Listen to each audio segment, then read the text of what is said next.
Tao ka lang, napapagod.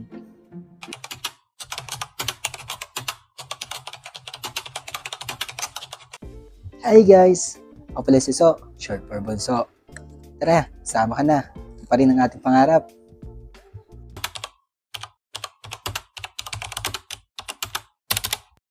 This is day 21 of 365 journey, creating the best version of myself.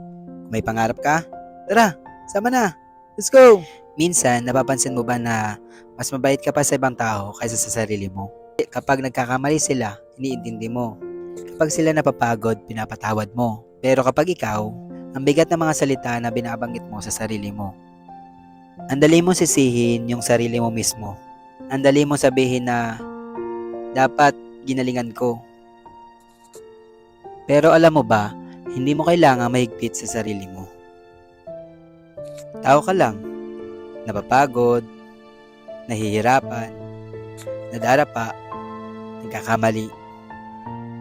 At okay lang yun. Hindi ka masamang tao dahil mahina ka. Hindi ka failure sa mga bagay na hindi mo nagawa.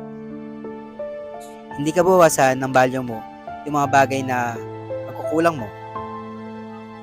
Minsan, kailangan din ng konting lambing ang sarili mo. Kaya naman, gawin mo to. Kaya naman, isip ka ng isang bagay na matagal mo nang ginawa at sinisi mo yung sarili mo. Isang pagkakamali, isang desisyon, o isang pagkakataon na ginawa mo. Tapos, sabihin mo sa sarili mo ng dahan-dahan, pinapatawad na kita. Ginawa mo ang best mo noon at okay lang na magpatuloy. Hindi ka hinaan ng pagiging mabait sa sarili. Bagkus, lakas yun. Dahil kapag marunong ka umintindi ng sarili mo, mas magiging magaan ang puso mo. Mas magiging malinaw ang isip mo. At mas magiging totoo ang growth mo. So today, breath, slow down, be gentle with yourself. Dahil deserve mo yan. Deserve mo yung pagmamahal na palagi mong pinapadama sa iba. Deserve mo na mahalin din ang sarili mo. Stay positive mind and stay humble.